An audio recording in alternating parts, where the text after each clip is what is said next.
So I wanted to devote some time on Max's last mini camp day with me to checking into the resource guarding that you told me about with his long beef basted bully stick.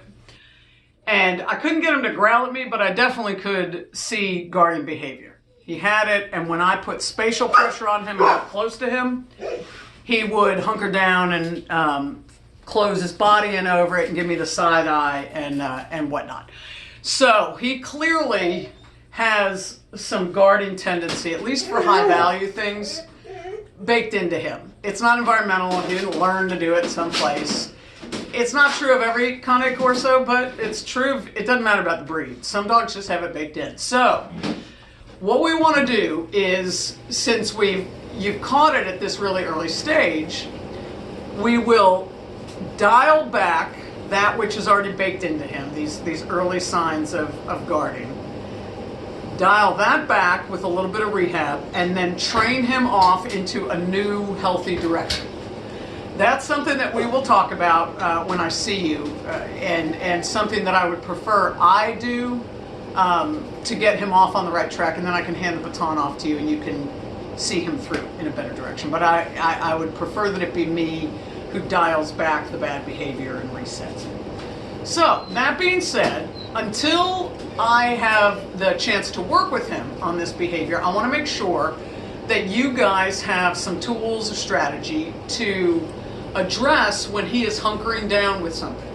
If he's got something that he really loves, toy, treat, doesn't matter what it is, when you know that he's all up in it, I do not want you to go test to push the boundaries and see if he's going to guard, because any time that we do that and he guards, if we don't then start rehabbing, what we're doing is we're encouraging a bad habit.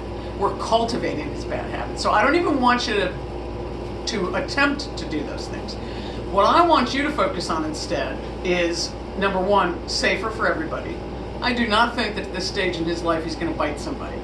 But what I do know is that if all we do is dance around the issue and let him carry on, he's going to start to solidify bad habits, and we don't want that. So what I want you to do is use these, just a couple of simple things, so that one, safer for everybody, and two, and this is really the big one, is that you're starting to create better habits. They may not be the exact habit that we implement down the road, but they'll be related to it. So what you're doing is taking a few extra steps to make sure that your interaction with him is always positive and calm. And you start creating new neural pathways for him. He starts releasing some of that guarding behavior. So let me explain what I mean by all this. Here is what I want you to do whenever he has something like this. Whether he is in a crate, or he's on a place bed, or he's just randomly somewhere on a floor with it. It doesn't matter. What you're going to do is make sure, that's Moxie banging around the crate. What you're going to do is make sure that you have a really high value treat. Something that he's going to want to come to.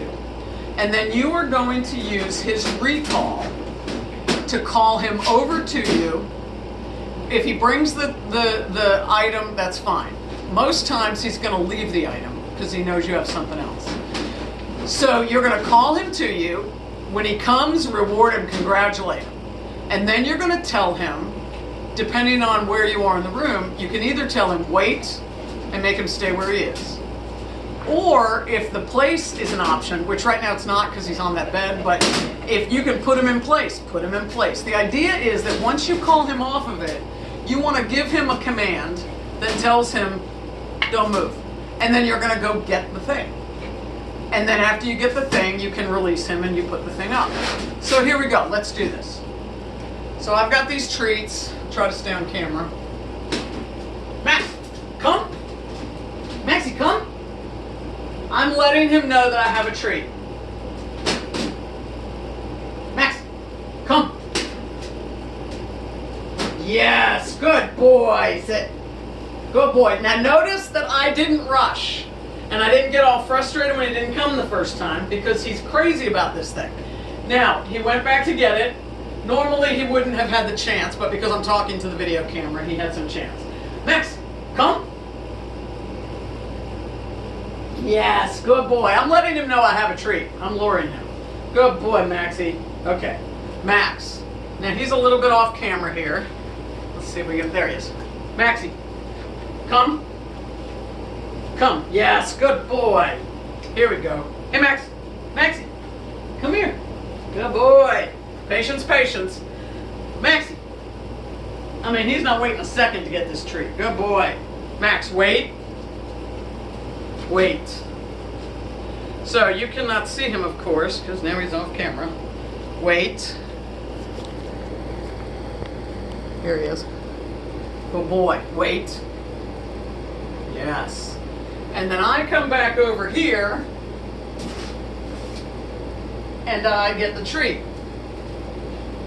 Good boy, Max. It is that simple.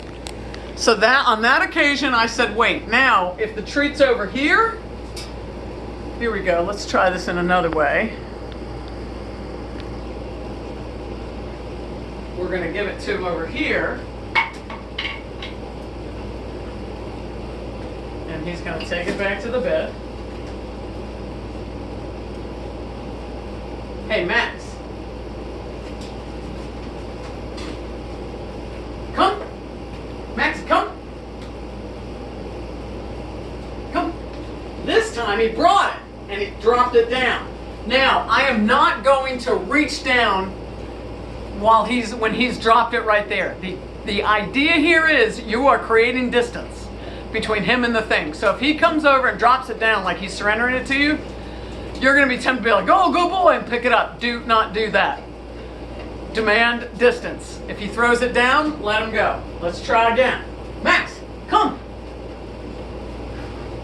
Come on. Good boy. Good boy. Sit. Sit.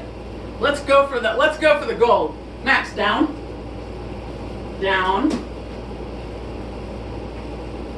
Down. Yes. Good boy.